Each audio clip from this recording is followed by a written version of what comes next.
Hello everyone, welcome to my channel. और आज हम लोग कंप्यूटर ऑर्गेनाइजेशन एंड आर्किटेक्चर में एक नया टॉपिक डिस्कस कर रहे हैं जिसका नाम है इनपुट आउटपुट ऑर्गेनाइजेशन या आईओ इंटरफेसेस। तो ऑर्गेनाइजेशन क्या है, आईओ इंटरफेसेस क्या है, ये डिस्कस करने के पहले हम एक टर्म आती है पेरिफेरल डिवाइसेस, उसको डिस्कस करते हैं। तो पेरिफेरल डिवाइसेस क्या होती हैं? पेरिफेरल ऐसे सभी इनपुट और आउटपुट डिवाइसेस जो हमारे कंप्यूटर से कनेक्टेड होती हैं, उन डिवाइसेस को हम बोलते हैं पेरिफेरल डिवाइसेस, या इन डिवाइसेस को सिर्फ पेरिफेरल्स भी बोला जाता है। तो कितने टाइप्स के पेरिफेरल्स होते हैं? तो बेसिकली 3 टाइप्स के पेरिफेरल्स होते हैं। फर्स्ट होता है इनपुट पेरिफेरल्स, ये जिसको हम बोल सकते हैं इनपुट पेरिफेरल डिवाइसेस। सेकेंड होता है output peripherals, output peripheral devices. और थर्ड होता है हमारा स्टोरेज डिवाइसेस। तो इनपुट पेरिफेरल डिवाइसेस मीन्स जो हमारी इनपुट डिवाइसेस होती हैं बेसिकली जिनका यूज़ किया जाता है कंप्यूटर से किसी टाइप का इनपुट देने के लिए। तो ऐसी डिवाइसेस हमारी इनपुट डिवाइसेस कहलाती हैं। जैसे हमारे कीबोर्ड, माउस, स्कैनर, ये सब हमारी इनपुट डिवाइसेस होती हैं। सेकंड होता है आउटपुट पेरिफेरल्स या आउटपुट डिवाइसेस।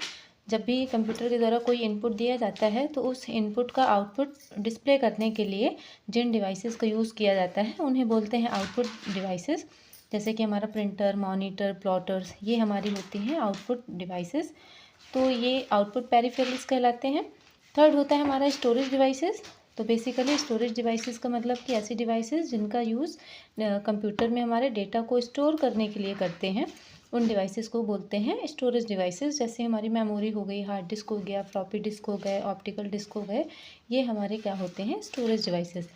तो ये तीनों इनपुट पेरिफेरल्स, आउटपुट पेरिफेरल्स और स्टोरेज डिवाइसेस, ये हमारी क्या कहलाती हैं? Peripheral devices. तो जैसे कि हम सभी को पता है कि हमारा जो सीपीयू है, सीपीयू मेन मेमोरी से डायरेक्ट कनेक्ट हो जाता है। सीपीयू को मेन मेमोरी से कनेक्ट होने के लिए किसी भी टाइप के इंटरफेस की नीड नहीं होती।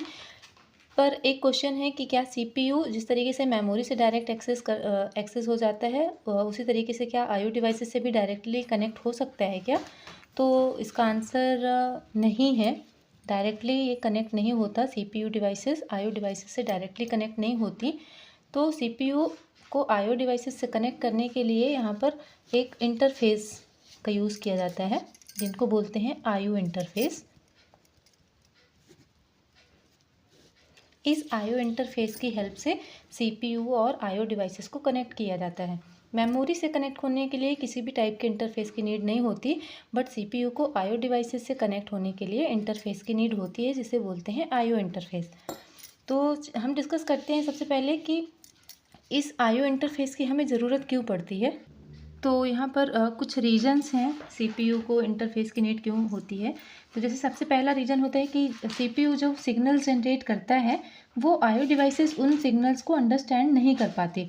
तो ये इंटरफेस क्या करता है कि जो सिग्नल सीपीयू ने जनरेट किए हैं उन सिग्नल को कन्वर्ट करता है उसमें, जिससे कि आईओ डिवाइसेस उन सिग्नल्स को अंडरस्टैंड कर सकें। तो सबसे पहले तो आईओ इंटरफेस का नीड होता है कि जो सिग्नल्स ट्रांसफ़र किए गए हैं वो समझ में आए आईओ डिवाइसेस को कि हमें परफॉर्म क्या करना है। सेकेंड रीज़न होता है कि सीपीयू जो है वो सबसे फास्ट होता है। सीपीयू के जो सिग्नल जनरेट करने की या प्रोसेसिंग करने की स्पीड होती है वो सबसे फास्ट होती है, जबकि आईओ डिवाइसेस की कम होती है। तो जब डेटा ट्रांसफ़र होता है तो एक की स्पीड कम और एक की स्पीड ज़्यादा होने के कारण क्या होता है? डेटा जो है वो लॉस्ट हो जाता है। तो ये इंटरफेस क्या कराता है? एक सिंक्रोनाइजेशन प्रोवाइड कराता है दोनों के बीच में। थर्ड रीज़न होता है कि जो सीपीयू का डेटा फॉर्मेट है और जो आईओ डिवाइसेस का डेटा फॉर्मेट है वो डिफरेंट हो सकता है। तो ये इंटरफेस क्या कराता है? ये जो आईओ इंटरफेस कराता है इन कन्वर्जन को एक ऐसा इंटरफेस प्रोवाइड कराता है जिससे कि दोनों आपस में ईजिली अंडरस्टैंड हो सके।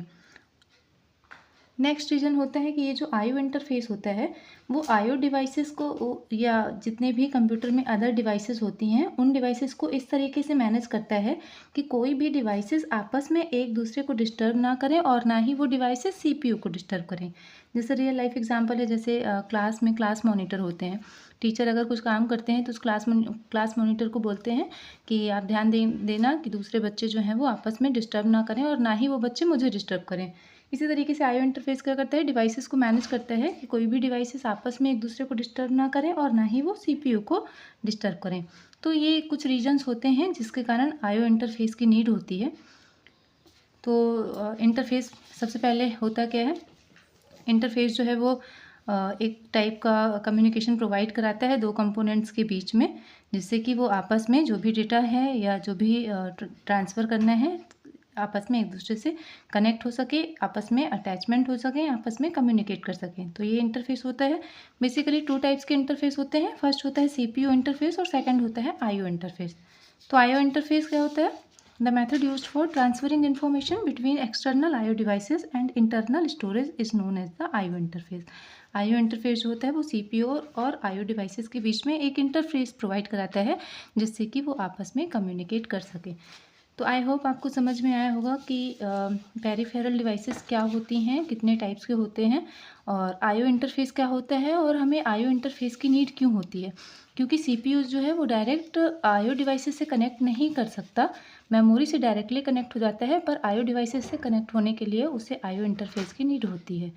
तो अगर आपको वीडियो अच्छा लगे तो वीडियो को लाइक कीजिए, चैनल को सब्सक्राइब कीजिए। Thank you.